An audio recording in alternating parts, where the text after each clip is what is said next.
Rod है uniform mass का, इसका सेंटर ऑफ मास कहाँ पे होगा?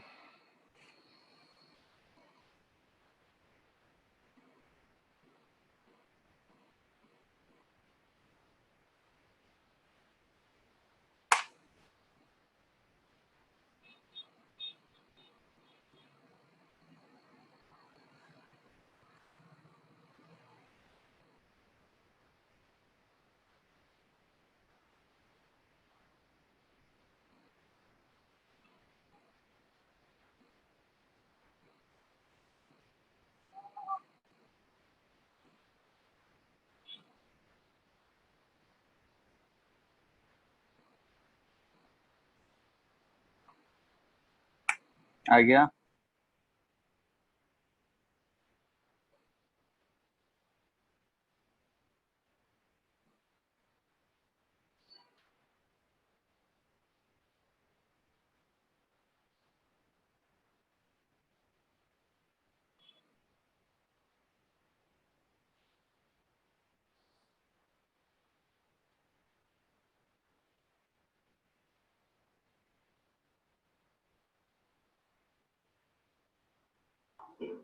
2L/3, L/6.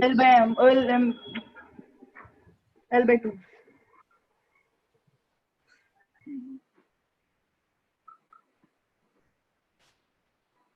इसका कहाँ पे आ जाएगा? इधर कहीं सेंटर पे, यहाँ से कितने दूरी पे? L दूरी पे। इसका आएगा यहाँ से कितने दूरी पे? L/2 तो पे L/2 पे। फिर यहाँ x पे जो और y मास को होगा निकालेंगे। m मास होगा, तो अगर इसका लेंथ डबल कर दिए, यूनिफॉर्म है, तो यहाँ पे मास कितना रहेगा? 2m। Yes sir. तो x सेंटीमीटर xcm अगर लिखेंगे तो xcm में सिर्फ यही आ रहा है।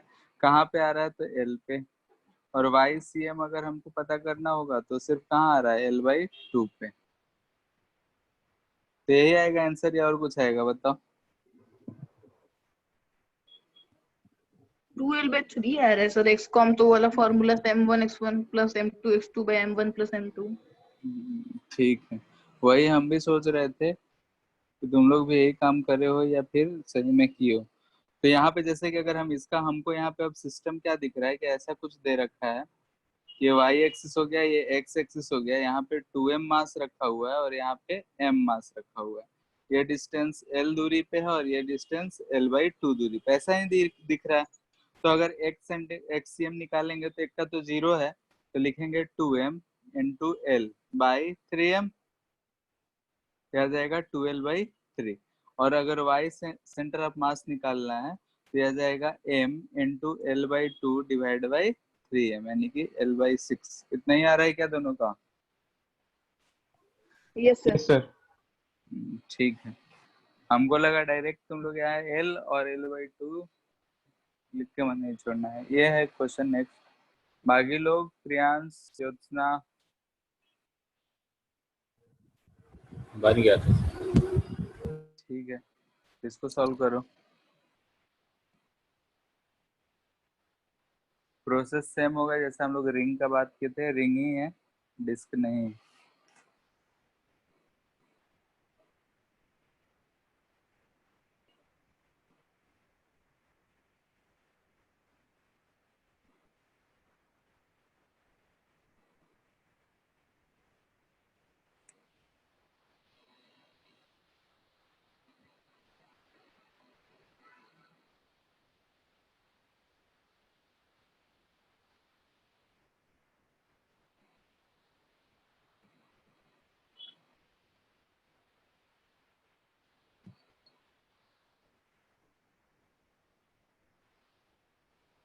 कैसे कर रहे हो? कैसे करेंगे इसको?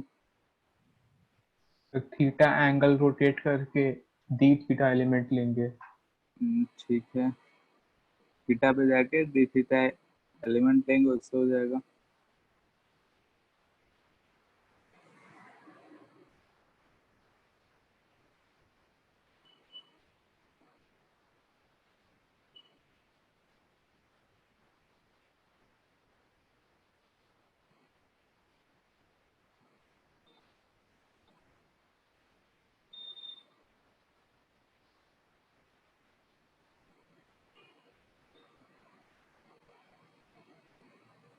सेम जैसा हम लोग रिंग का करे थे वैसे ही करना है, ऐसा। ये थीटा है और ये वाला एंगल जो है वो डी थीटा है। ये जो हमारा छोटा सा पोर्शन मिलेगा वो मिलेगा आर डी थीटा। ठीक है, अगर हम इसको आर मान रहे हैं तो इसका एक्स कंपोनेंट जो हो जाएगा, ये वाला जो दूरी है यानी कि हम एक्स बोल रहे हैं, तो एक्स जो आएगा वो हमारा आएगा आर कॉस थीटा, और ये जो दूरी है वाई, ये आ जाएगा हमारा आर साइन थीटा। ठीक है, अगर हम डीएम मास लिखेंगे तो डीएम मास हमको क्या दिखेगा, तो 2πr/4 के लिए m है। तो 2r/पाई, 2r/पाई। ठीक है, बाकी लोग का भी आ गया।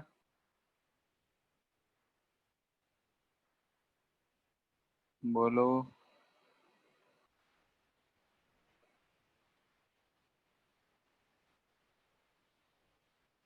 डीएम हमारा इतना आ जाएगा, और अगर डीएम आ गया तो बाकी का काम तो आसानी है। अगर एक्स सेंटर मास निकालना है तो एक्स लिखेंगे r cos theta into DM. DM हम लिख रहे हैं 2m/पाई डी थीटा, इंटीग्रेट कर देंगे। थीटा कहाँ से कहाँ चेंज हो रहा है, तो 0 से π/2। नीचे अगर इंटीग्रेशन आएगा तो m आएगा, m से m गया।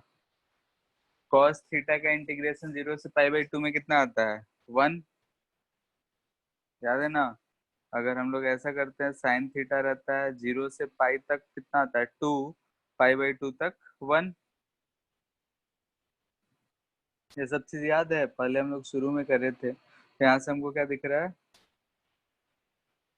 2r/पाई, जब कैलकुलस पढ़े थे तो। वैसे ही वाई सी एम अगर लिखेंगे तो इंटीग्रेशन आर साइन थीटा 2m/पाई D theta divide by M. हम यहाँ डायरेक्ट लिख रहे हैं, एक स्टेप घटा रहे हैं। अगर ना समझ में आया हो तो पूछ लेना। यहाँ हम x की जगह रखे हैं, ये dm की जगह रखे हैं, वैसे ही यहाँ y की जगह रखे हैं और ये dm की जगह रखे हैं, और नीचे dm का इंटीग्रेशन है, तो ये चीज आएगा।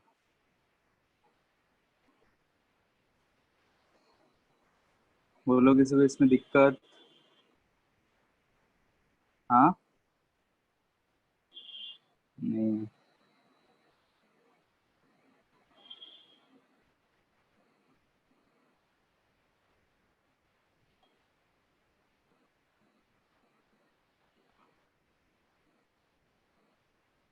ऐसा दे रखा है, ठीक है। ये जो रेडियस है ये r1 है, ये जो रेडियस है वो r2 है। यहाँ पे हमारा मटेरियल है, इसको कैसे करें। मास टोटल m ही है। R1 से R2 तक करेंगे इसका इंटीग्रेट। ठीक है, जैसा डिस्क वाला हम लोग सॉल्व किए थे ना, उसमें हम लोग 0 से r इंटीग्रेशन करे थे। इसमें लिमिट कहाँ से कहाँ हो जाएगा, r1 से r2। सॉल्व करो फटाफट।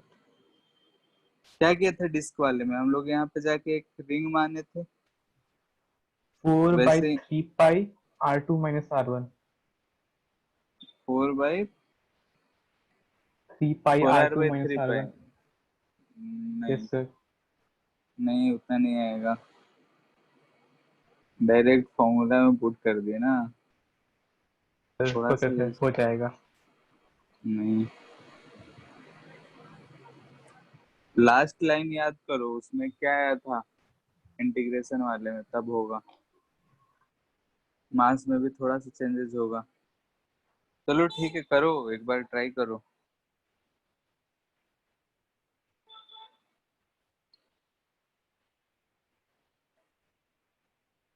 सबसे पहले तो हम डीएम निकाल लेते हैं, क्योंकि हमारा मेन तो काम वही था।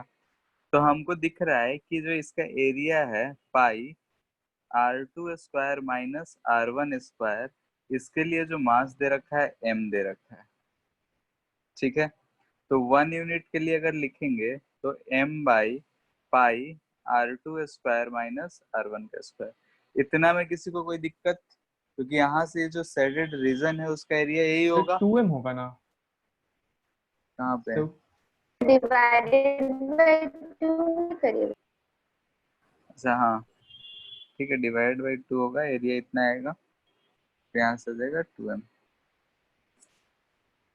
ठीक है, तो dm हमारा कितना आ जाएगा? dm इसका एरिया के लिए, इसके एरिया के लिए लिखेंगे तो क्या लिखेंगे? 2m by pi r2 square minus r1 square into इस शेडेड रीजन जो हम एलिमेंट लिए हैं उसका एरिया कितना है इसका, बोलो।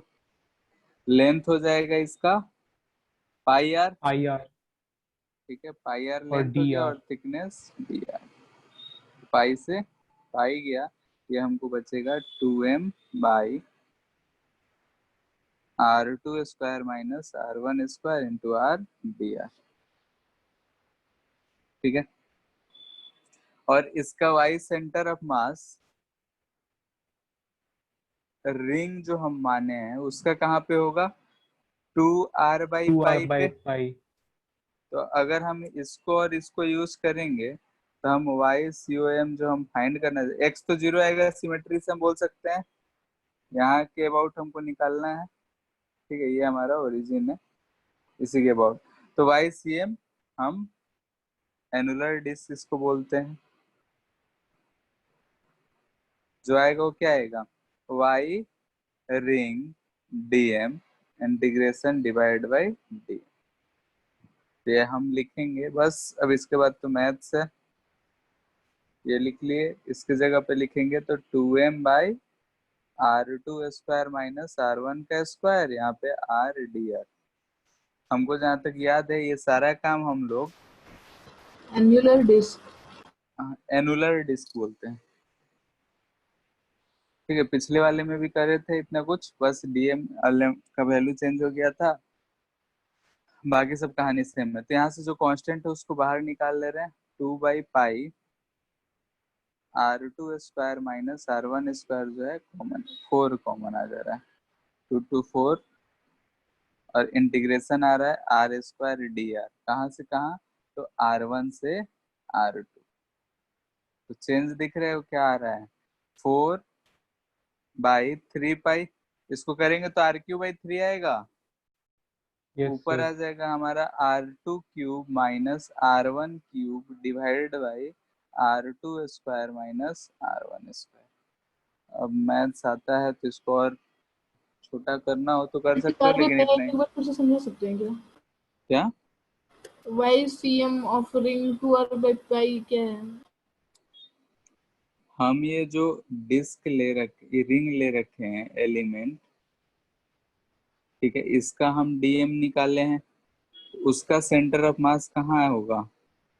2r बाई पाई पे होगा। Okay sir. ठीक है, तो हम इसी चीज को आगे नहीं यूज कर रहे हैं यहाँ पे। अब इस डिस्क के लिए निकाल रहे हैं, इसको यहाँ से यहाँ तक अगर हम इंटीग्रेट कर देंगे तो हम पूरा डिस्क के लिए कवर कर देंगे उस रिंग को। अच्छा, हम लोग इतना क्वेश्चन कर रहे हैं, किसी में कुछ नया करे क्या? सब में एक ही काम नहीं लग रहा है, बोलो। एलिमेंट बस ढूंढना है, क्या?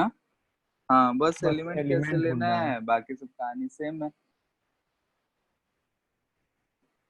ठीक है, अब ऐसा कुछ हो सकता है कि हमको मासेस जो है ऐड करा हुआ दे दे।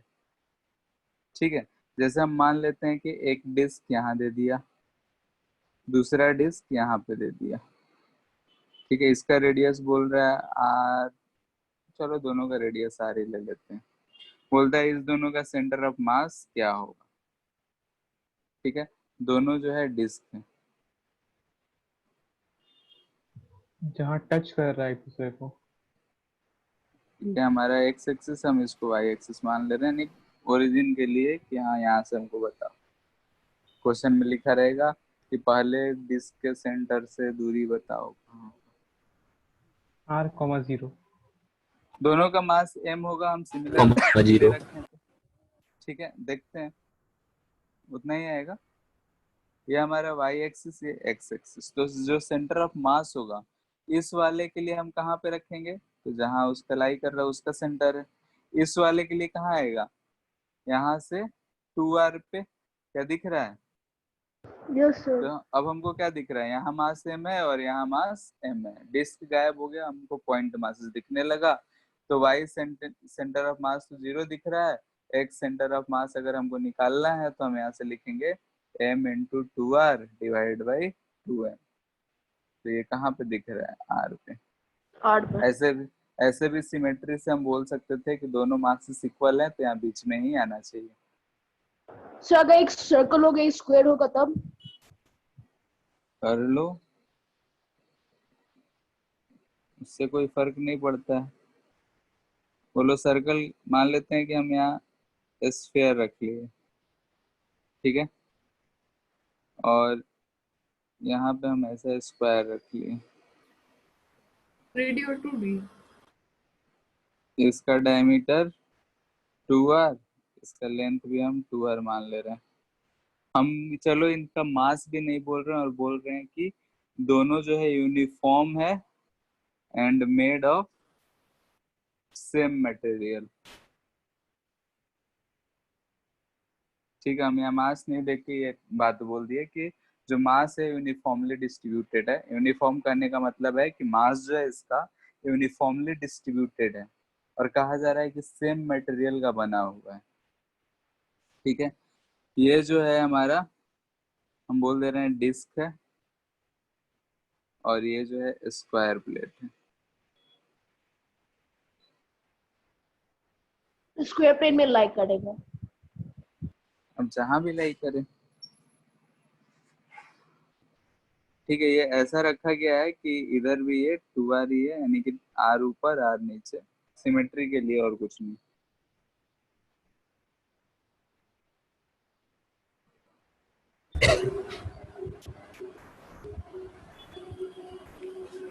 r,0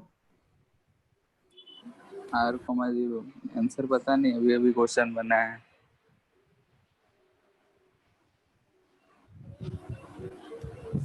इसका सेंटर ऑफ मास तो यहाँ पे होगा, इसमें किसी को दिक्कत? और इसका जो सेंटर ऑफ मास होगा इसके सेंटर पे होगा, यानी कि इधर से r पे, इधर से r पे, इधर से r पे, यहाँ पे कहीं। ठीक है, इसका हम मास मान ले रहे हैं m2। तब हमको यहाँ पे ऐसा कुछ दिख रहा है, यहाँ पे है m1 और यहाँ पे है m2 और दोनों के बीच का दूरी कितना हो जा रहा है, r 2r, ये दिख रहा है। अब हमको m1 m2 फाइंड करना पड़ेगा। 2r/4 pi plus 2r है। क्या 72r/4 pi plus 2r है। ठीक है, देख लेते हैं कितना आता है। अब हमको m1 m2, अब दोनों का m1 m2 सेम है कि नहीं है हमको नहीं पता है। हम मान लेते हैं कि इसका सिग्मा जो है ये है सरफेस मास डेंसिटी। ठीक है, एरिया है इसलिए सरफेस मास डेंसिटी। ठीक है, तो अगर हमको m1 लिखना होगा तो m1 क्या लिखेंगे, सिग्मा इंटू इसका एरिया, एरिया हो जाएगा पाई r स्क्वायर। ठीक है, m2 अगर लिखना होगा तो क्या लिखेंगे, सिग्मा इंटू एरिया, एरिया यहाँ पे क्या आएगा, 2r है ना, तो 4r स्क्वायर। इतना में किसी को दिक्कत है m1 m2 में? सिग्मा हम बोले थे सरफेस मास डेंसिटी, यानी कि मास अपॉन एरिया। तो अगर हमको एरिया मास निकालना है तो सिग्मा से एरिया से मल्टीपल कर देंगे तो हमको मास मिल गया। तब हमको दो मासेस ऐसे दिख रहे हैं, तो एक्स सेंटर ऑफ मास ही सिर्फ रहेगा, वो कितना होगा, m2 यानी कि 2r divide by m1 plus m2। इसको अगर लिखेंगे तो क्या लिखेंगे, sigma 4r square into 2r divided by m1 plus m2 में हमको सिग्मा r स्क्वायर कॉन्स्टेंट दिख रहा है पाई प्लस 4। ये इससे गया तो हमको क्या मिल गया, 8r बाई 5+। इतना ही बोल रहे थे क्या आदित्य? मैं तो स्फीयर और क्यूब मान के बनाया था क्वेश्चन। क्या? मैं तो स्फीयर और क्यूब मान के बनाया था क्वेश्चन। अच्छा, ऐसा सही वेरीफाई है, लेकिन मैं स्फीयर और क्यूब मान के बनाया हूँ। ठीक है, तो यहाँ पे रो ले लेते हैं और वॉल्यूम से मल्टीपल करते हैं।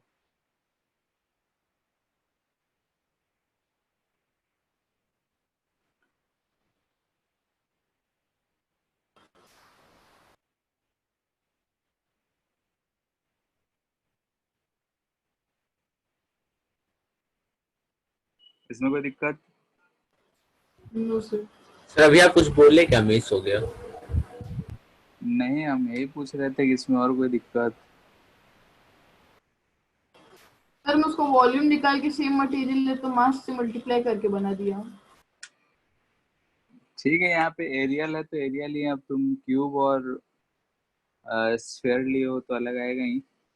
चेक कर लेना वैसे प्रोसेस में भी हमको ऐसे क्वेश्चंस भी मिल सकते हैं कि एक स्क्वायर प्लेट हो और मान लेते हैं कि उसमें से हमको कुछ पार्ट्स जो है निकाल के दे दे। जैसे कि क्वेश्चन देते हैं हम, पहले इसको कर लेते हैं। मान लेते हैं कि स्क्वायर प्लेट है और एक इधर की तरफ ट्रायंगल बना हुआ है। ठीक है, ये दे रखा है आर, ये भी आर ही ले लेते हैं। ठीक है, तो इसका सेंटर ऑफ मास बताना है।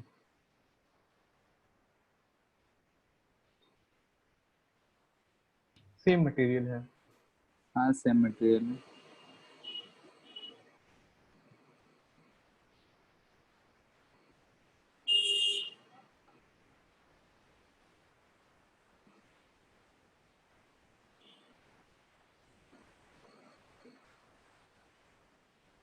सेम मटेरियल, यूनिफॉर्म, सब कुछ। ठीक है,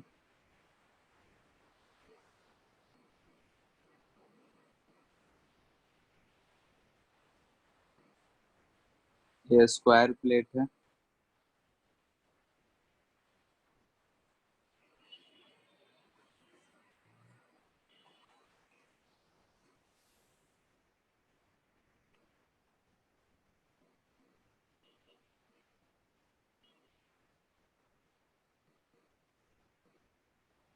से एक बार ऊपर जाइए ना एक बार। और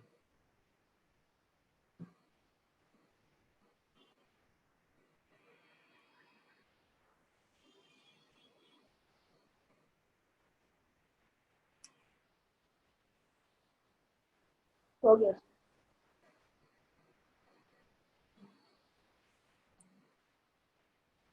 आंसर बताओ। 5r/9, 0 अगर वर्टेक्स से लाइन को अगर हम लोग ज्वाइन जैसे करके। जो भी होगा इसी लाइन पे होगा। Yes sir. ठीक है, इसका कहाँ पे होगा? इधर कहीं। ठीक है, और इसका यहाँ पे कहीं। तो कहाँ से कंसीडर करे हो? सर सेंटर ऑफ मान मास ट्रायंगल का। सेंट्राइड हो जाएगा। यहाँ पे ये h/3 आता था ना, यस सर। ट्रायंगुलर प्लेट का कितना आता था बोलो? h/3। तो h r है तो यहाँ से ये r/3 होगा। सर ठीक है, और ट्रायंगल का सेंट्राइड होगा ना? क्या? ट्रायंगल का सेंटर ऑफ मास सेंट्राइड होगा। तो 11r/6 आ रहा है। लेमिनर प्लेट है, ट्रायंगुलर प्लेट है, तो उसका हम लोग क्या निकाले थे? 11r/6 है क्या? कहाँ आया था बताओ? h/3। आंसर हमको भी नहीं पता है। h/3 पे ना। सर आंसर कितने सर? 11r/6। आंसर नहीं पता है हमको, देखना पड़ेगा।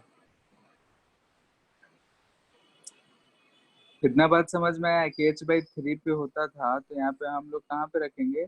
इतने यहाँ से ये r/3 पे होगा, और ये डिस्टेंस जो है r है, तो यहाँ से r/2 पे होगा। यानी कि यहाँ पे m1 है और यहाँ पे m2 है। हम चलो इसको y एक्सिस यानी कि इसको ओरिजिन मान ले रहे हैं, नहीं यहाँ से हम फाइंड करना है। क्वेश्चन में कहीं भी दे सकता है, कहीं से भी फाइंड करने के लिए, तो हम यहाँ से मान ले रहे हैं कि इस जगह से कहाँ पे होगा, यानी कि हमारा ओरिजिन है। ठीक है, तो 11r/9, 0 11r/9 9। देखते हैं। यस सर वही आएगा। हो सकता है, आंसर में हमको नहीं पता है। तो ये डिस्टेंस कितना हो जाएगा, 2r/3, और 9 ही है, कैलकुलेशन मिस्टेक था। 3 प्लस m2 कहाँ से फाइंड करे हो? तो हाँ वही से जहाँ से आप कर रहे हैं। अच्छा, 3r/2 डिवाइड बाई पहले m1। ट्रायंगल का सेंटर ऑफ मास से किए थे तो वहां से 5r/9 आ रहा था। ट्रायंगल का सेंटर ऑफ हाइट मास है सर हाइट √3/2 साइड होता है। यहाँ, हाइट तो दे रखा है क्वेश्चन में।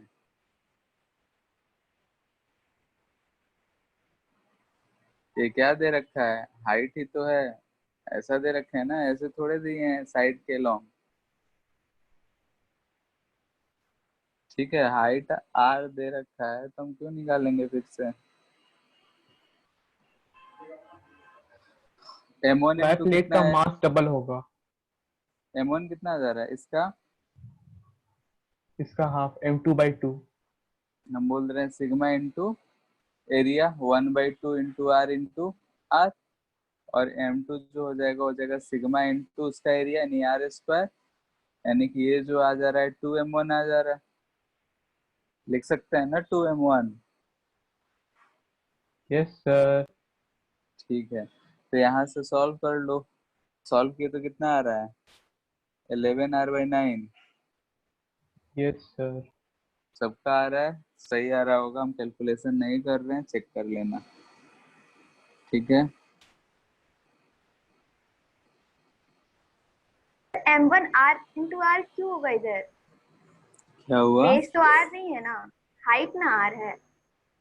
अच्छा, एक साइड ये जो है ऐसा ट्रेंगल है, ठीक है, ये हाइट r है, ये जो है स्क्वायर का पार्ट है, ये वाला कितना होगा, r होगा, ये r है। अच्छा तो समझ गए। ठीक है।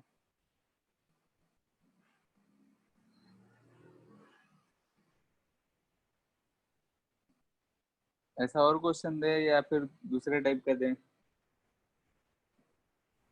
बोलो। दूसरे टाइप का सर। अब थोड़ा तोड़ फोड़ करिए, मास निकालिए। क्या, हाँ, नेक्स्ट वही कर रहे हैं, कैविटी प्रॉब्लम।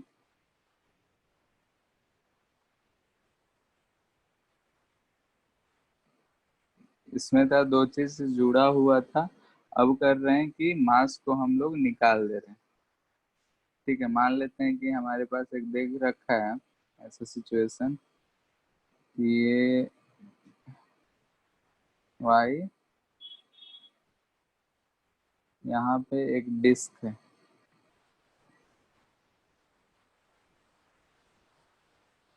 ठीक है, और इसमें से इतना पार्ट ऐसा निकाल लिया गया है, सिर्फ हमारे पास ये बॉडी बचा हुआ है। ठीक है, एम जो दे रखा है, मास ऑफ रिमेनिंग पोर्शन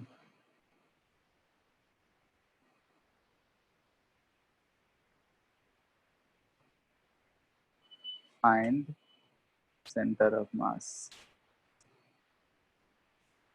ठीक है, एक क्वेश्चन ऐसा आता है जिसमें total mass minus r by 3, -r/3। -r/3, पता नहीं, देखते हैं। नहीं, HC वरमाला था तो मेरे को लगा यही होगा।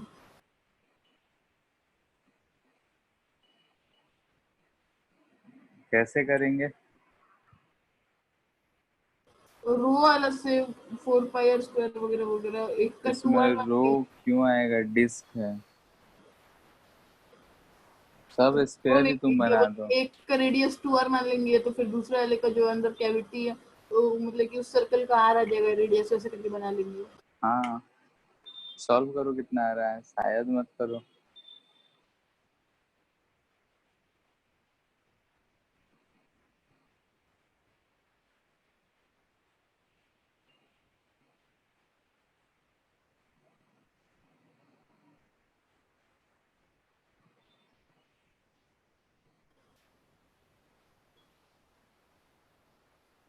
सिग्मा पर यूनिट मास को माना हूं मैं।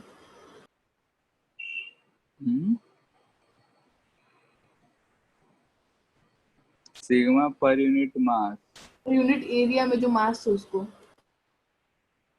ठीक है।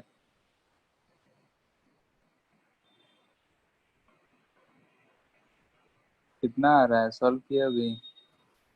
-r/3 ही आ रहा है एक्सकॉम ये एक्स वाला और y0। बाकी लोग का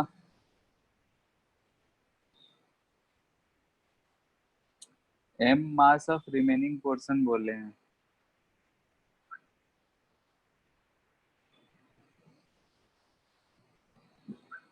देखते हैं कैसे करेंगे। मान लेते हैं कि हमारे पास ये ऐसा एक डिस्क था, ठीक है।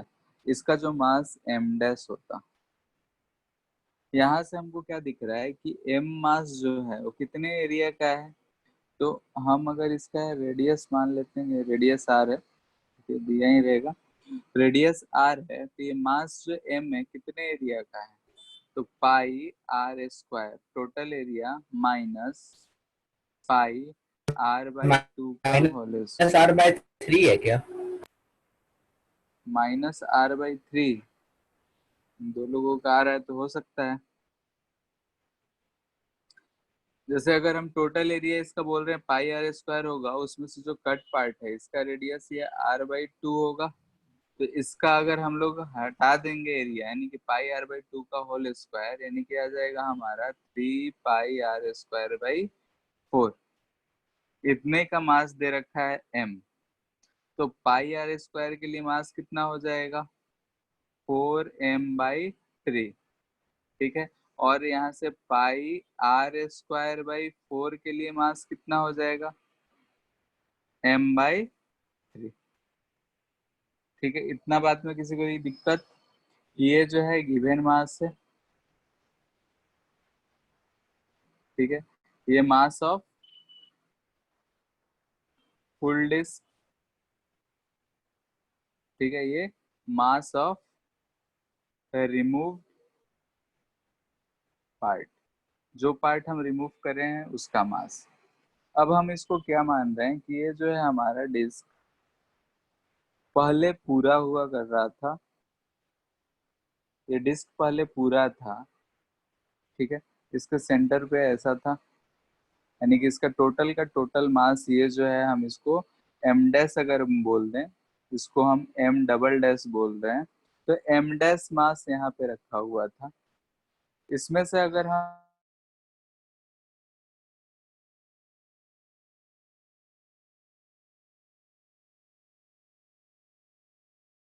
हेलो। हेलो। आवाज नहीं आ रहा है।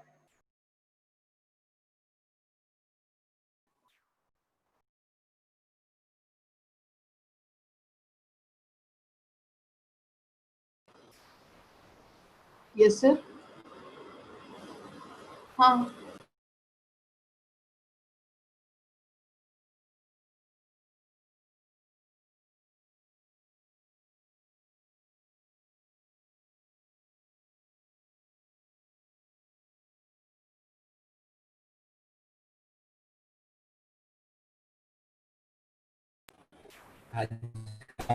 होस्ट नहीं बोले। क्या हुआ भाई, चैट इनेबल कीजिए ना। एनेबल्ड है। पब्लिक पब्लिक पब्लिक कर दीजिए। किया हुआ है अभी, जब सर होस्ट बन जाएंगे तो फिर ऑफ हो जाएगा अपने आप। अरे नहीं सर भैया, वो पब्लिक से करना पड़ता है, आप कर सकते हैं, मैं नहीं होता है। नहीं होता है, हम लोग किए थे ना, फिर अपने आप डिसेबल हो गया था ना। Hello, yes yes sir. Sir. Inverter screen का नहीं दिख आवाज आ रहा रहा। है। हाँ लाइट कट गया फिर से, ये भी जाएगा। स्क्रीन तो नहीं दिख रहा है। बढ़ रहे क्या? नहीं सर। नहीं दिख रहा है सर।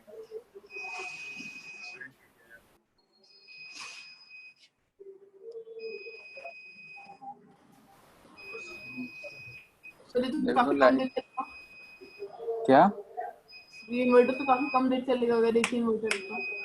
हाँ लगभग देखो क्या होता है, लग तो रहा है कि जल्दी चला जाएगा।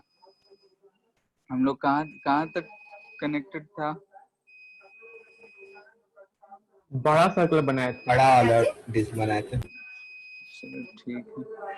हम जैसे यहाँ पे डबल डैश सबको हटा दे रहे हैं, इसको हम बोल दे रहे हैं M1, इसको बोल दे रहे हैं M2। तो बड़ा वाला सर्कल है तो इसका मास M1 यहाँ सेंटर पे होगा, और वही एक्सिस था हमारा, सेम एक्सिस है, इसको अलग पिक्चर में दिखाने के लिए बना रहे हैं। तो यहाँ पे हमारा जो मास है वो M2, ठीक है। तो अब हमारा क्या है कि ये मास को हम रिमूव कर रहे हैं इसमें से। अगर हम रिमूव करेंगे तो हमको ये मिल जाएगा। तो हम यहाँ पे क्या लिखेंगे, M1x1 माइनस M2x2। यहाँ पे जब रिमूव करेंगे तो बात क्या आ रहा है, निगेटिव, ठीक है। अब नीचे क्या लिखेंगे बताओ, नीचे माइनस रहेगा या प्लस? माइनस। यहाँ भी क्या रहेगा, माइनस। क्यों? क्योंकि हम ये वाला मास को M1 माने हैं, जो फाइनली जो हमारा नीचे मास आता है वो टोटल मास ही आता है। टोटल मास क्या आता है, Me। इसमें से इसको सब्ट्रैक्ट करके देख लो, M ही आ रहा है। बात समझ में आ रहा है? तो यहाँ से हम क्या लिख सकते हैं, M1x1 तो 0 है, ये माइनस M2 कितना आ गया, M/3 into R/2 divided by, नीचे जो आ जाएगा हमारा दोनों का सब्ट्रैक्ट M आ जाएगा। तो ये आ जा रहा है हमारा -R/6, ठीक है। और माइनस, किया लेकिन ऊपर में मैं वो ले लिया था। गलती क्यों करते हो? नहीं गलती नहीं, वो रॉन्ग, मतलब कि मैं डेंसिटी नहीं माना, तो उधर मैं माना था कि पर यूनिट एरिया में ये मास मान रहा हूँ। चलो ठीक है। वो नहीं था ना। आवाज तुम्हारा कट रहा है, क्या बोले नहीं सुनाई दिया। सर मैं बोला कि रो को डेंसिटी नहीं मानकर मैं माना हूँ मास पर यूनिट एरिया। तो हम भी तो वही माने हैं, यहाँ एरिया के ही टर्म में लिखे हैं, डेंसिटी इसमें हम कहाँ पहले माने? किया हुआ था ना। कहाँ डिस्क है, डिस्क में हम वॉल्यूम क्यों लेंगे? अच्छा एक चीज और, हाँ एरियल है ना, डिस्क क्या होता है, एरिया में मास डिस्ट्रीब्यूटेड है तो एरियल यूज करेंगे। माइनस साइन यहाँ पे क्या रिप्रेजेंट कर रहा है, बोलो। मास हेलो। को रिमूव किया गया, इसलिए लेफ्ट शिफ्ट हुआ है सेंटर ऑफ मास। हाँ माइनस साइन ये रिप्रेजेंट कर रहा है कि यहाँ मास है नहीं, तो इधर की तरफ सेंटर ऑफ मास होगा, ठीक है। और ऐसे भी अगर हम लोग इतने क्वेश्चन देखें तो जिधर हैवियर पार्ट है उधर ही सेंटर ऑफ मास रह रहा है, तो हम फिगर से भी बोल सकते थे कि सेंटर ऑफ मास इधर की तरफ ही शिफ्ट होगा, ठीक है। अब यहाँ पे जैसे हम बोले कि जो हमारा x या r जो भी है, ये M1x1 minus M2x2 by M1 plus minus M2, यही आ रहा है। माइनस हो तो या प्लस हो तो, ठीक है, या फिर प्लस ही यूज कर रहे हैं इन टर्म्स ऑफ एरिया, ठीक है। अगर एरिया के टर्म में हम इसको क्या रिप्रेजेंट कर सकते हैं, देखते हैं। मास को हम लोग क्या लिख सकते हैं, बोलो। मास बराबर होता है सिग्मा इनटू एरिया, लिख सकते हैं हम लोग।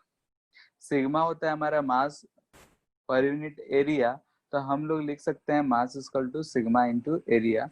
तो फॉर सेम मटेरियल का ही बात हो रहा है, सिर्फ सेम मटेरियल, अलग अलग मटेरियल रहेगा तो सिग्मा चेंज होगा, सेम मटेरियल है तो यहाँ से हम मास M1 लिख सकते हैं sigma into A1 x1 plus sigma into A2 x2 divided by sigma A1 plus sigma A2। क्या सिग्मा हमारा कटता हुआ दिख रहा है, ऊपर नीचे कॉमन ले ले तो? हेलो, हाँ बोलते रहो, नहीं तो पता नहीं ऐसे ही लाइट कटा हुआ है, लग रहा है कि गायब ही हो गए। यहाँ से हम मास को एरिया के टर्म में क्या कर लिए, यहाँ से replace A1 minus plus A2। ये जब हम लोग दो एरिया यूज कर रहे थे तब के लिए यूज कर सकते हैं। When removed is removed. ठीक है, इस केस में तो हम हमेशा जान रहे हैं कि अगर हमारा कोई एक बॉडी है और रिमूव कर रहे हैं तो दूसरा डेंसिटी तो रिमूव नहीं कर सकते हैं, दूसरा एरिया तो हम रिमूव नहीं कर सकते हैं। इस केस में A1 x1 minus A2 x2 by A1 minus A2 हो जाएगा। ठीक है, इसमें मास का झंझट नहीं करना पड़ेगा। ठीक है, जैसे कि ऊपर वाला हमारा जो क्वेश्चन था उसको अगर हम इससे सॉल्व करें मास के बिना, इस वाले क्वेश्चन को, तो कैसे करेंगे देखते हैं आता है कि नहीं। तो यहाँ पे इन अबव प्रॉब्लम XCM जो आएगा वो हमारा आएगा A1 x1। तो x1 तो सेंटर पे ही था, रिमूव करने से पहले का है ये, तो एरिया कितना था, तो पाई R square into 0 minus area second का कितना हो जा रहा है, तो पाई R/2 का स्क्वायर यानी कि R square by 4 into x2 आ रहा था हमारा R/2 पे। ठीक है, divided by pi R square minus pi R square by 4। Solve करो तो कितना आ रहा है, माइनस आर हमको बाई माइनस -R/3। 6 आ रहा है। तुम 3 रट लिया है क्या? हाँ तो 6 आएगा। 6 आ रहा है। यहाँ नीचे क्या हो जाएगा, 3 पाई R square by 4, pi R square by 4 cut जाएगा, माइनस R बाई 6 बस बचेगा। ये क्वेश्चन था ना, हाँ, अलग आंसर आ गया। पहले भी वही आंसर आया, तुम्हारा 3 आ रहा था। ठीक है, तो अगर एरिया ऐड या रिमूव कर रहा है तो डायरेक्टली एरिया के टर्म में हम लोग यूज कर सकते हैं। बात क्लियर है? ठीक है, क्वेश्चन प्रैक्टिस कर लेते हैं। स्क्वायर प्लेट है,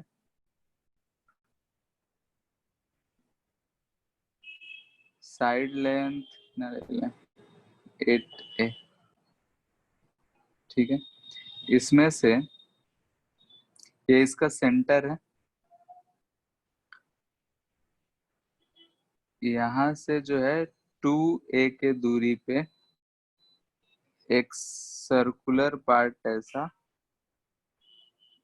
रिमूव कर लिया गया है। ठीक है, यानी कि इधर ये पूरा प्लेट है और ये पार्ट रिमूव पार्ट है जिसका रेडियस है a। ठीक है,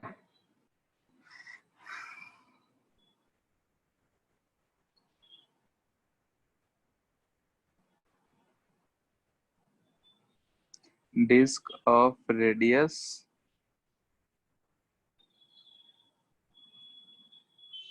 a is removed as shown। ठीक है, जैसे इसमें से a रिमूव कर लिया गया है तो सेंटर ऑफ मास निकालना है। यहीं से फ्रॉम सर हाइट कितना है? स्क्वायर प्लेट है,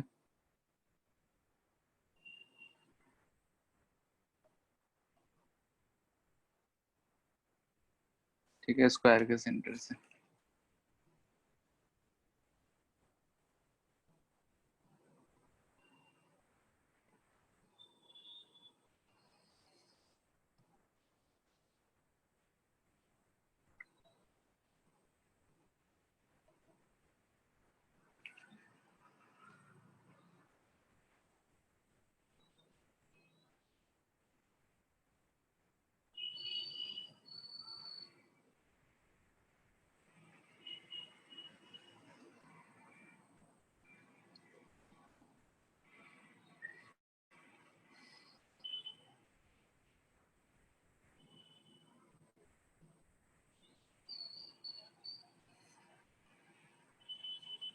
आ गया।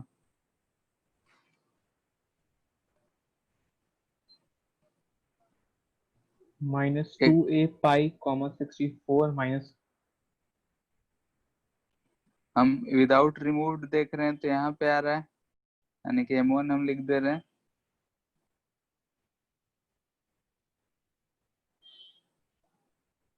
फुल प्लेट, ठीक है, और यहाँ पे M2 ऑफ रिमूव्ड पार्ट, ठीक है। और ये दूरी जो आ जाएगा हमारा 2a दे रखा है, तो हम डायरेक्ट हम एरिया वाला यूज कर रहे हैं।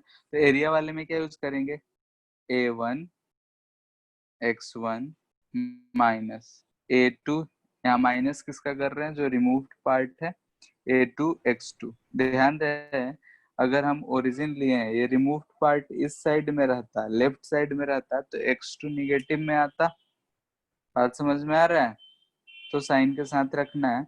और यहाँ A1 माइनस A2, तो ये आ जाएगा हमारा, ये तो 0 ही रहेगा, माइनस A2 यानी कि पाई A square into 2a divided by A1। A1 आएगा 8 का square 64 4a square minus pi a square minus pi A square. कुछ सॉलिड तो नहीं दिख रहा है, तो minus 2 pi A square common ले लिए हैं तो कट गया 64 माइनस पाई। इतना ही आ रहा है, यस सर। Yes sir. ठीक है। ये सब था कुछ हमारा सेंटर ऑफ मास कैलकुलेशन का, जो कुछ स्टैंडर्ड था उसका देखे हम लोग। और फिर अगर कोई बॉडी जोड़ दे तब कैसे निकालेंगे, कुछ बॉडी को हटा दे तो कैसे निकालेंगे। HC वर्मा सॉल्व किया होगा तो शायद 9 क्वेश्चन तक वैसा दिया था, बॉडी एडेड है और रिमूव्ड है, दोनों दिया था। Aditya, yes sir. HC Verma solve किए थे तो बॉडी, दो बॉडी को ऐड करके या फिर एक बॉडी रिमूव करके, रिमूव्ड का नहीं दे रखा था, रिमूव दे रखा था। ऐड में एक स्क्वायर और सर्कल वाला था। हाँ वही चीज है। ठीक है, तो आगे शायद जितना देखना कि आगे जो होगा, अभी मोशन वाला अभी हम लोग करेंगे, movement of centre of mass. Computer से पढ़ा रहे हैं हाँ आप? कंप्यूटर से पढ़ा रहे हैं? नहीं, कंप्यूटर से पढ़ा रहे होते अब तब जूम तक ऐप बंद हो अपडेट गया किए क्या? नहीं, क्यों? सर आज थोड़ा कंट्रोल सब अलग दिख रहा था, कंप्यूटर वाला में दिखता था ना वैसा दिख रहा है। पता नहीं, देख अब मोशन ऑफ कंप्यूटर से होता तब तक बंद हो गया होता, इसलिए देखो बहुत देर से दिन भर नहीं रहा है। इशू चले कैसे गए थे? सर एक कटा क्वेश्चन था है, तो हाँ रूटर के कारण। हाँ सर लाइन कटा हुआ है तो फिर चार्ज कैसे हो रहा है सर? क्या? हाँ सर, ये तो हम तब से देख रहे हैं। अरे इन्वर्टर चल रहा है, इन्वर्टर में पंखा उंखा सब कुछ बंद कर दिया गया है, इतना तो चलेगा ना। Yes sir. हाँ, अब सब कुछ बंद कर दिए हैं। अब कंप्यूटर चल रहा था तो पे चिल्लाना शुरू कर दिया तो भी बंद हो गया। अब इतना तो बचा के रखेंगे ना, कम से कम रात हो गया एक बल्ब जलता रहे। Yes sir. ठीक, आप रात को बल्ब जला के सोते हैं? अभी रात हो गया है, क्या तुम सोने जा रहे हैं? हाँ, क्या अभी अंधेरा करके बैठा हुआ है रूम में अकेले? मैं तो अंधेरा में बैठता हूँ। डर लगता है, देखना कोई बाहर खिड़की से झांक न रहा हो। नहीं हाँक रहा। चलो ठीक है, देखते हैं अब मोशन। हवा चल जाएगा बाहर तो। चलो ठीक है, देखते हैं अब motion of centre of mass. तो motion of centre of mass में अगर हम लोग देखे थे तो एक्स सेंटर ऑफ मास लिखे थे m1 x1 plus m2 x2 plus divide by m1 plus m2 plus ऐसे ही, ठीक है। तो x में ऐसा, y में ऐसा, तो हम डायरेक्ट जनरल लिख रहे हैं कि अगर r centre of mass vector form में लिखेंगे तो यहाँ पे m1 r1 आ जाएगा, सबको जोड़ेंगे तो x1 plus y1 plus z1 आएगा और r1 लिख सकते हैं m2 divide by m1 plus m2 plus dot dot dot, ऐसा लिखे थे हम लोग। ठीक है, ये पोजीशन वेक्टर की टर्म में था हमारा सेंटर ऑफ मास। ठीक है, अब अगर इतना हमको पता है तो इसको अगर हम डिफरेंशिएट कर दें विथ रिस्पेक्ट टू टाइम, ठीक है, टाइम के रिस्पेक्ट में इसको डिफरेंशिएट करेंगे तो हमको मिलेगा ऐसा कुछ dt इक्वल टू मास। तो हम लोग मोस्टली केसेस में क्या करेंगे, कांस्टेंट रखेंगे। वेरिएबल मास वाला हम लोग का लास्ट टॉपिक होगा तो उस समय देखेंगे। यहाँ पे m1 dr1 by dt plus m2 dr2 by dt, ऐसा ही जाएगा। इतना में किसी कोई दिक्कत? ये चीज कुछ दिख रहा है क्या? ये क्या लिखा हुआ है? dr बाई dt जो होता है वो हमारा क्या होता है? वेलोसिटी। तो यह आ जाएगा वेलोसिटी ऑफ सेंटर ऑफ मास। कितना आ रहा है? तो m1 v1 plus m2 v2, direction के साथ है, हम वेक्टर फॉर्म में लिख रहे हैं यानी कि डायरेक्शन के साथ, divide by m1 plus m2 plus m3 dot. Again अगर हम डिफरेंशिएट कर दे तो एक्सेलरेशन का relation respect to time, sir time के मोमेंट ऑफ रिस्पेक्ट में इनर्शिया क्या है? नेक्स्ट चैप्टर में है तो अभी रह जाओ। ठीक है, मोमेंट ऑफ इनर्शिया हम लोग नेक्स्ट चैप्टर में पढ़ेंगे, अभी थोड़ा इंतजार कर लो ये चैप्टर खत्म होने का। जैसा मास होता है वैसा ही है। मास हम लोग ट्रांसलेशनल में पढ़ते हैं तो वैसे मोमेंट ऑफ इनर्शिया जो होगा मास का ही अल्टरनेट होगा रोटेशन के केस में। देखेंगे क्या आता है। ठीक है, अगेन अगर हम इसको टाइम के रिस्पेक्ट में डिफरेंशिएट करेंगे तो हमको क्या मिल जाएगा? एक्सेलरेशन हम डायरेक्ट लिख रहे हैं m1 a1 plus m2 a2 plus dot dot dot divide by m1 plus m2 plus जो भी, यही हो रहा है। यानी कि अगर डिफरेंशिएट तो क्या फिर से डिफरेंशिएट करेंगे तो कर लो, करते जाओ, शौक है तो। आगे कोई फिजिकल क्वांटिटी है नहीं तो हम लोग नहीं करते हैं। सर क्यों नहीं डिफाइंड है सर? नहीं है तो नहीं है, अब हम उसमें क्या कर सकते हैं। नया कुछ अगर होता है सर होता है, तुम लोग खोज करो। सर जर्क होता है, क्या? Jerk. Jerk D by D T. Yes sir. Jerk तो इम्पल्स को ही बोलते हैं। इम्पल्स तो होता है F D T, D A by D T तो नहीं होता है। M A into D T कर सकते हैं। उसका भी रेट ऑफ चेंज को जाउंस बोलते हैं। जाउंस यस सर, जर्क होगा का। वहाँ, होगा वो आगे, और क्या। हम लोग को वो सब चीजें नहीं पढ़नी है। हम लोग को एक्सेलरेशन तक ही पढ़ना है, आगे क्या होता है उससे हम फिलहाल तो हम लोग का कोई सिलेबस में है नहीं तो उतना चिंता भी क्यों करना है। ठीक है, आगे आज तक एक्सेलरेशन के आगे कुछ मिला है तुम लोग को? D A by D T मिला है?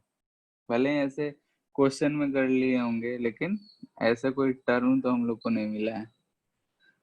और साइंटिफिक में जाओगे तो पता नहीं कहाँ। फॉर्म एक्सेलरेशन हो तो रेट दे सकता है मे बी। हाँ, तो D A by D T तो rate of change in acceleration तो है ही, किस रेट से एक्सेलरेशन चेंज हो रहा है। अब उसको क्या टर्म बोलते हैं ये तो मेरे को नहीं पता है। आगे अगर साइंटिफिक कुछ बोलते होंगे तो होंगे, लेकिन हम लोग के सिलेबस में नहीं है तो हम भी आगे देखे नहीं है। ठीक है, तो कहाँ थे हम लोग? 8वां डेरिवेटिव तक क्वांटिटीज डिफाइंड है। गूगल कर रहे बैठ के ना सब? Yes sir.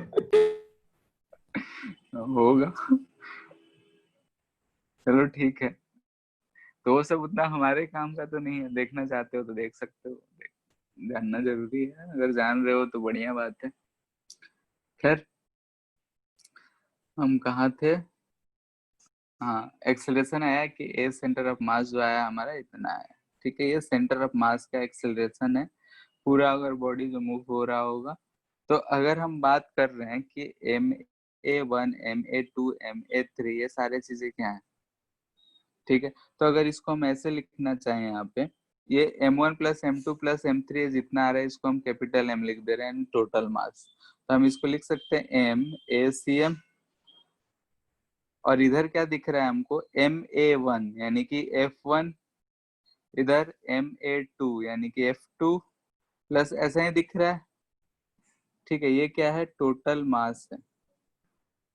इधर हमको क्या दिख रहा है, सम ऑफ ऑल फोर्सेस, यानी सम ऑफ जितने भी फोर्सेस उस पे एक्ट कर रहे हैं, यानी कि हम इसको बोल दे क्या कि एफ नेट होगा,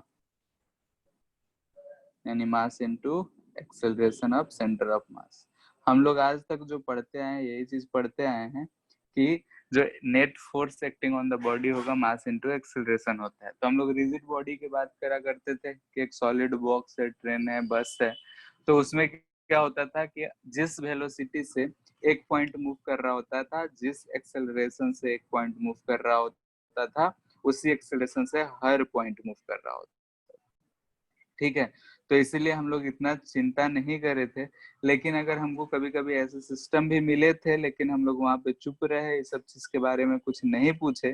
जब ये स्प्रिंग था, इसको अगर हम दोनों ब्लॉक को इधर फेंक दे तो हो सकता है कि दोनों साथ साथ ना जाए। ये वाला का एक्सेलरेशन कभी ज्यादा होगा, इसका कम होगा, स्ट्रेच होगा धीरे धीरे, मैक्सिमम स्ट्रेच होगा, फिर पीछे की तरफ आना शुरू हो जाएगा। ऐसा हुआ करता था, लेकिन हम लोग वहां भी फिर भी चुप रहे, सेंटर ऑफ मास के बारे में कुछ भी जिक्र नहीं किए थे। तो ऐसे सिचुएशंस में, जैसा कि हम सेकेंड केस में हम सिचुएशन देख रहे हैं, तो यहाँ पे सेंटर ऑफ मास कहीं बीच में लाई करेगा। अगर इसका भी मास m है, इसका भी मास m है, ठीक है।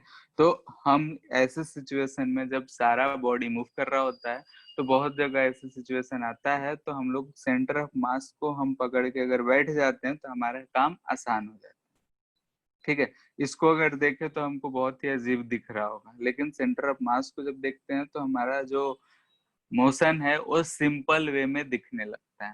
सिंपल वे यानी कि आज तक जो हम पढ़ते आए हैं वो वैसा दिखने लगता है। तो इसलिए हमारे लिए सेंटर ऑफ मास इंपॉर्टेंट हो जाता है। तो पहले हम लोग सीखे कि सेंटर ऑफ मास कैलकुलेट कैसे करेंगे, यानी कि अगर हमको पता होना चाहिए कि बॉडी कैसा है तो उसका सेंटर ऑफ मास कहाँ होगा। अगर वो चीज जानेंगे तभी हम उसको देख पाएंगे।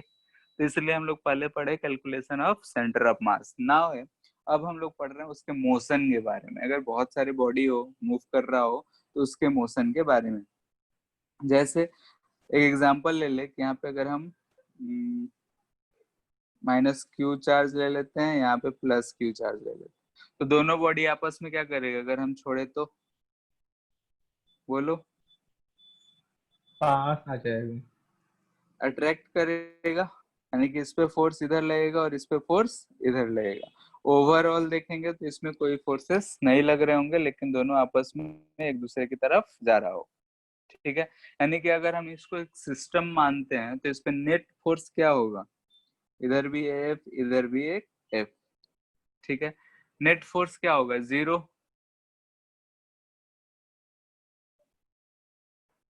अगर हम पूरे को सिस्टम माने तो एक फोर्स एक दूसरे के अपोजिट डायरेक्शन में लग रहा है और इक्वल मैग्नीट्यूड का है, तो नेट फोर्स 0।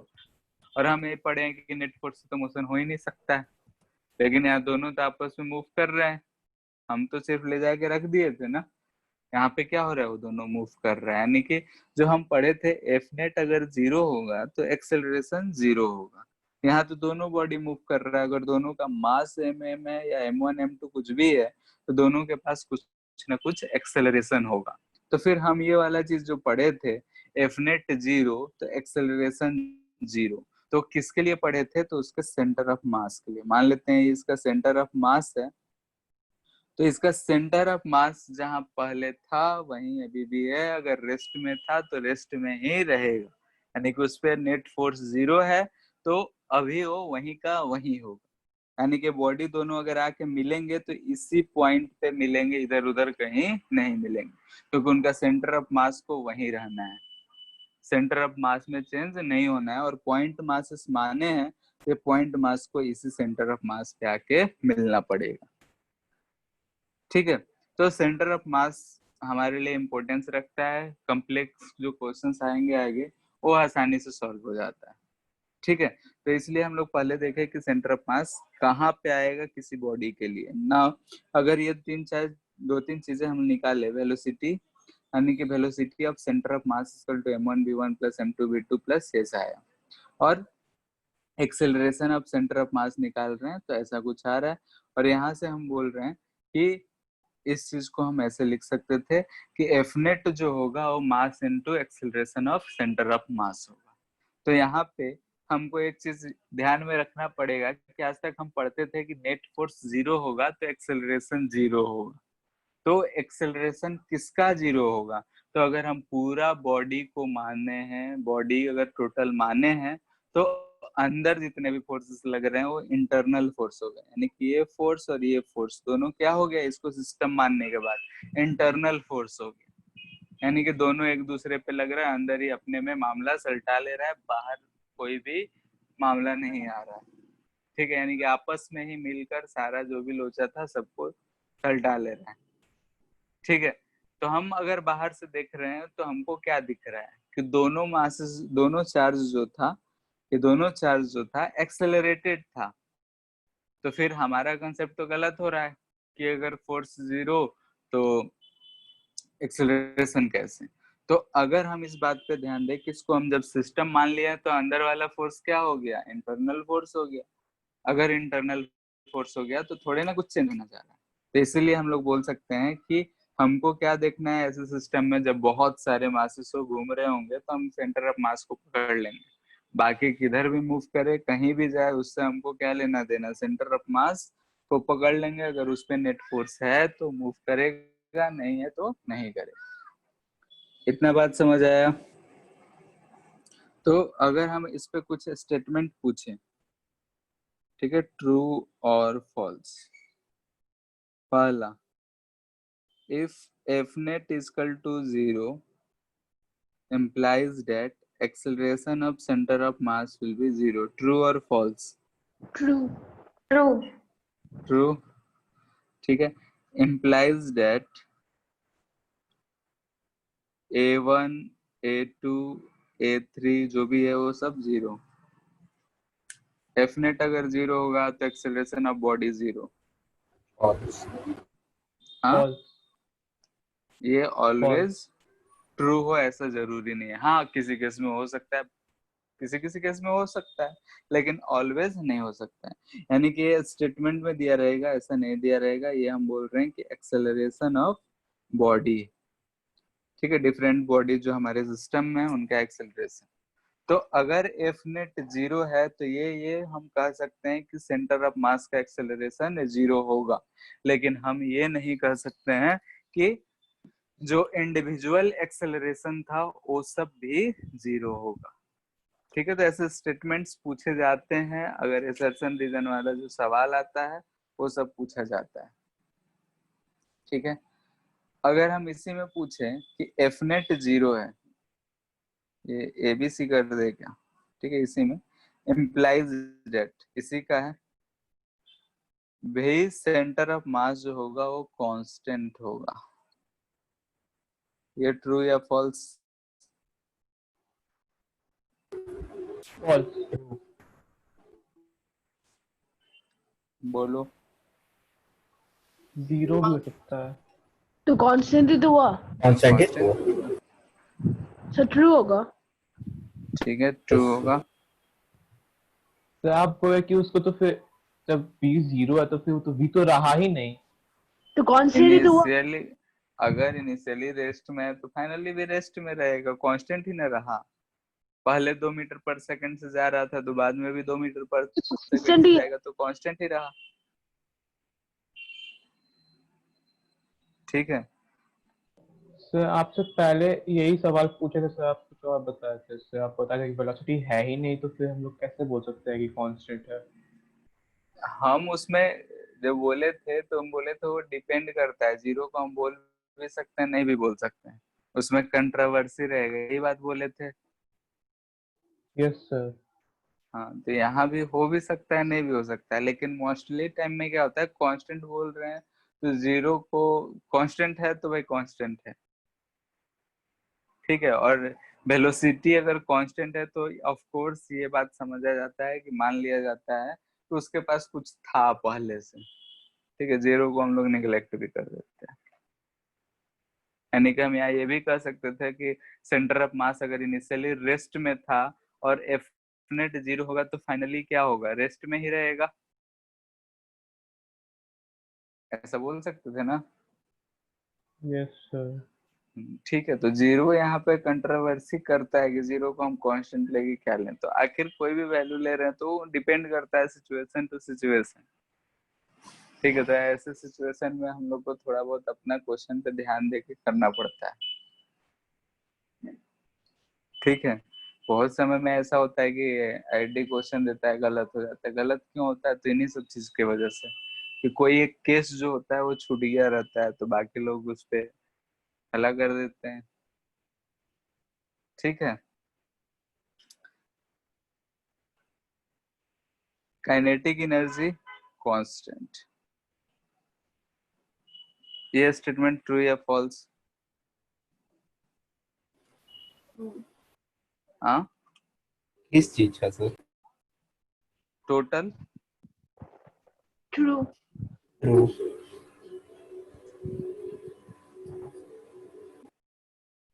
बोलो ट्रू। देखते हैं, सर बाकी सब में तो सिंपल है। काइनेटिक एनर्जी जो होगा टोटल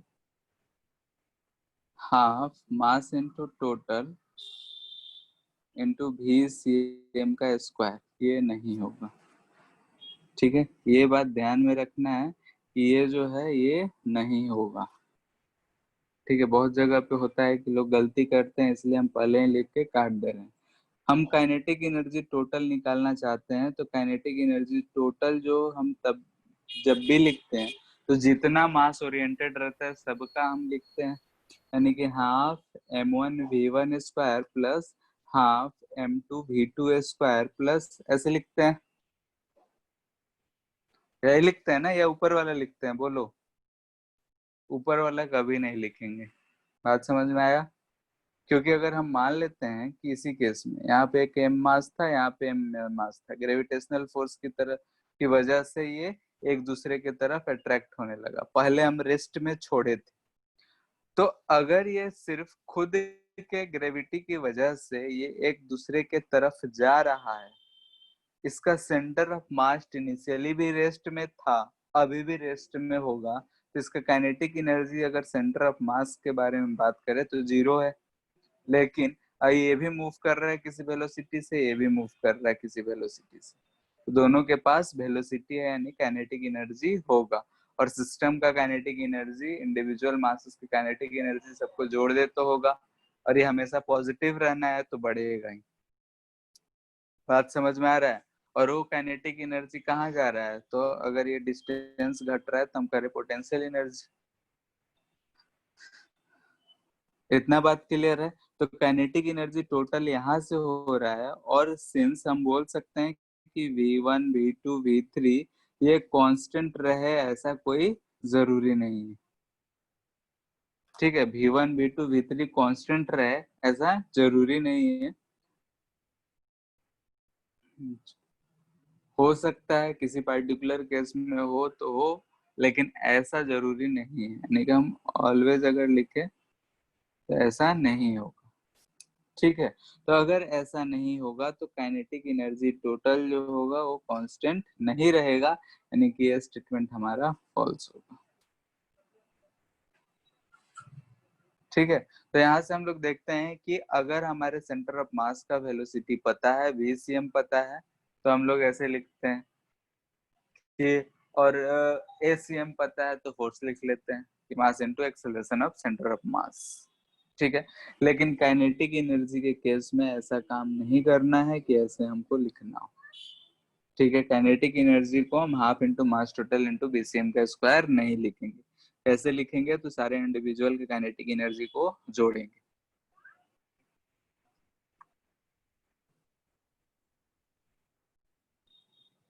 इतने में किसी को दिक्कत?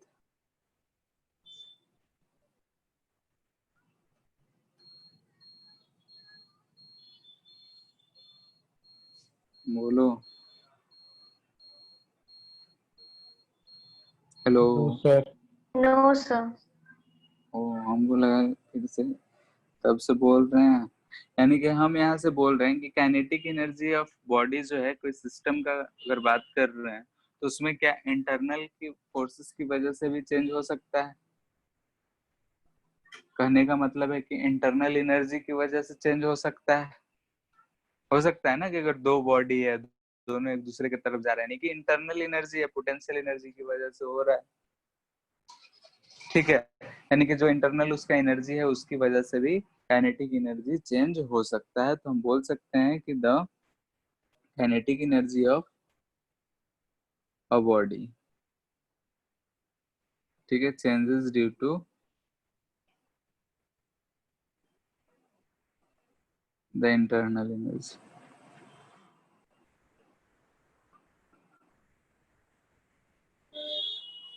Even if F net is equal to zero, अगर एफ नेट जीरो है तब भी वो इंटरनल एनर्जी की वजह से चेंज हो सकता है। ठीक है, ये सब छोटा छोटा बात है। तो ये ऐसे डायरेक्टली क्वेश्चंस हमसे न्यूमेरिकल में तो नहीं पूछे जाते हैं। हाँ, असर्शन रीजन ये सब में स्टेटमेंट 1 स्टेटमेंट 2 बताओ कौन सा ये कौन एक्सप्लेनेशन है, ऐसे में पूछे जाते हैं। तो इन सब छोटे छोटे चीजों पे ध्यान रखना जरूरी है। ठीक है, नेक्स्ट अगर इसी में देखें, आज इस पे क्वेश्चन नहीं करा रहे हैं, जो थ्योरेटिकल हो उसी को खत्म कर लेते हैं। क्लास 8-15 से जाया जा सकता है क्या? क्या? क्लास 8-15 से ज्यादा जा सकता है क्या? क्यों? नहीं सर, लैपटॉप का बैटरी कम बचा तो नहीं, ज्यादा देर तो आज नहीं जाएगा।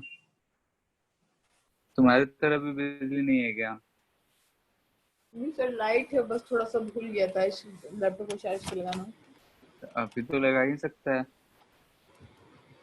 लगाया हुआ है, हल्का पुराना लैपटॉप है, पहले भी ऐसा हुआ, लगाया हुआ था, खत्म हो गया। अभी भी तो लगा के बैठ ही सकता है सॉकेट के पास। सर लगाया हुआ है सर, फोटो भेज सकता हूँ। तो फिर कैसे बोल रहा है कि कम है, खत्म हो सर जाएगा? एस्टिमेटेड दिखाया है, मेरा क्या गलती है? अरे तो चार्ज हो रहा है ना। सर ठीक है, माय मिस्टेक। चलो ठीक है, हम लोग यहाँ पे देखें कि D V C M by D T जो आया ये हमारा ए सी एम आया। ठीक है, और if F net is equal to zero implies that ACM is equal to 0 implies that VCM is equal to constant। यही चीज हम लोग पहले पढ़ते आ रहे हैं कि ये चीज कांस्टेंट हो सकता है। कांस्टेंट में यहाँ पे VCM 0 हो तब भी ये चीज पॉसिबल है, लेकिन हम लोग यहाँ पे जानते हैं कि किसी भी कांस्टेंट का डिफरेंशिएशन होता है तो भी ये चीज लिखते हैं। तो यहाँ से हम देख रहे हैं कि एफ नेट जब जीरो है, यानी कि acceleration of centre of mass zero है, यानी कि सेंटर ऑफ मास का जो वेलोसिटी था वो कांस्टेंट है। यानी कि हम यहाँ पे अगर लिख रहे हैं VCM equal to m1 v1 सब वेक्टर ये plus m2 v2 plus divided by m1 plus m2 plus m3। ठीक है, ये भी जो रहेगा वो कांस्टेंट ही रहना है। यानी कि इसको हम ऐसे लिख सकते हैं कि mass total into VCM equal to m1 v1 plus m2 v2 plus dot dot dot equal to constant. ठीक है, यानी कि हम यहाँ से इस चीज को देख रहे हैं तो सबका जो है मोमेंटम m1 इंटू v1 जो होता है मोमेंटम, यानी कि सम ऑफ मोमेंटम जो है वो कांस्टेंट रह रहा है। ठीक है, यानी कि अगर नेट फोर्स जीरो है सिस्टम पे, यानी कि मोमेंटम का सम जो है कांस्टेंट है। यानी कि हियर दो पार्टिकल रहता, दो रहता, तो हम क्या कह रहे हैं कि यहाँ पे सबका सम जो है कांस्टेंट है। इनिशियली अगर जीरो होता तो फाइनली भी जीरो, इनिशियली जो होता वही फाइनल होता। यानी कि v1 v2 v3 सारा चेंज हो या ना हो, कुछ भी हो, जो इनिशियल वैल्यू है वही फाइनल वैल्यू होना है। तो ऐसा जब सिचुएशन आता है कि कोई भी वैल्यू जो है चेंज नहीं होता है, तो हम क्या कहते हैं उसको, बोलो। वो कंजर्व्ड है। कंजर्व्ड है, यानी कि जितना वैल्यू इनिशियल था उतना ही बाद में है, यानी कि रिमेन्स कांस्टेंट। यानी कि हम यहाँ पे बोल सकते हैं हेंस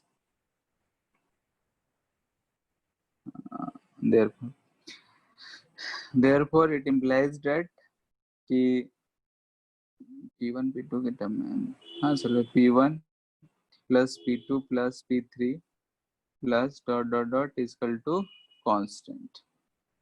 ठीक है, और ये P क्या है यहाँ पे लिख देते हैं, पहला बार आ रहा है मोमेंटम।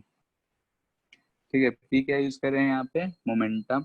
यानी कि अगर फोर्स सिस्टम पे जीरो है, नेट फोर्स जीरो है, तो हम ये जरूर बोल सकते हैं कि उसका जो मोमेंटम होगा वो अगर कांस्टेंट है, यानी कि हम बोल सकते हैं इसमें कि P इनिशियल जो होगा वही P फाइनल होगा, यानी कि momentum will be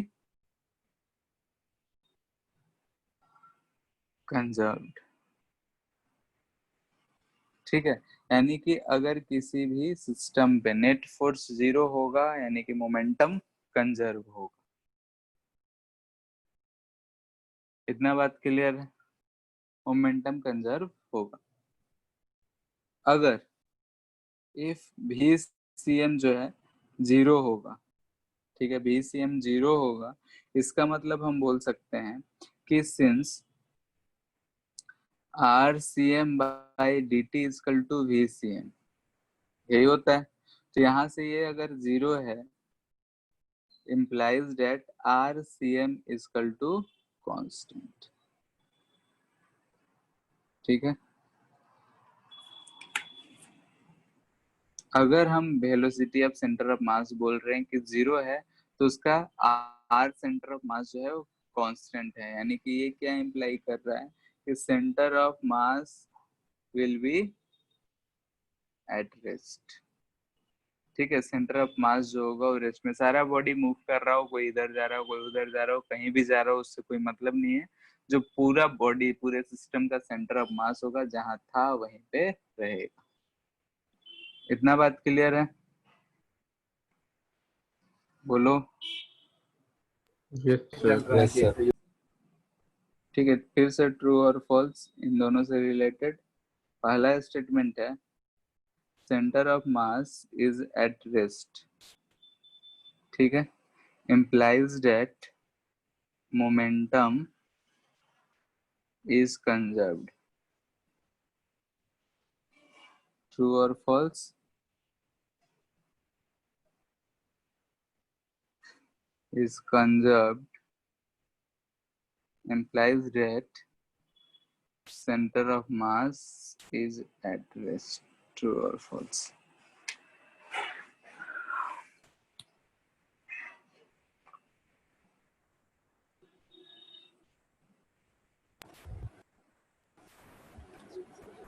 sir true फिर फॉल्स। फर्स्ट क्या होगा, होना चाहिए फर्स्ट क्या बोल रहे हो, true. True. Explanation,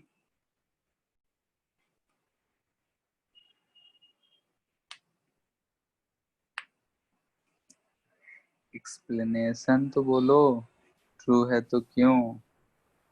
CM zero है तो MT.VCM भी जीरो हो जाएगा।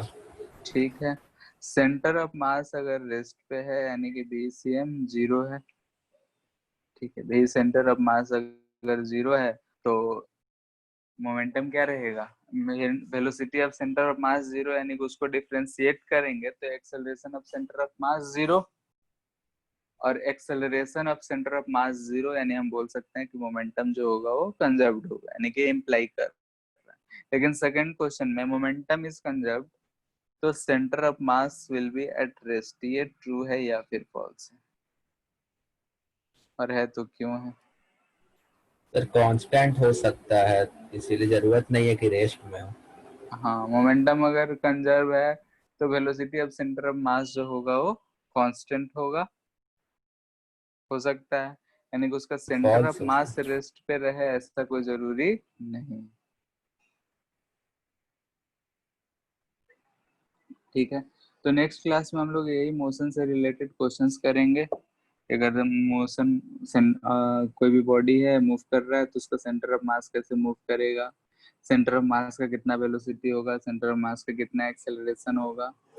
ठीक है, तो नेक्स्ट क्लास में हम लोग वही चीजें सारे चीज करेंगे कि अगर बॉडी मूव करा तो सेंटर ऑफ मास कितना मूव किया, ये सारी चीजें, यानी कि सेंटर ऑफ मास का जो मोशन होगा उसके बारे में क्वेश्चन करेंगे।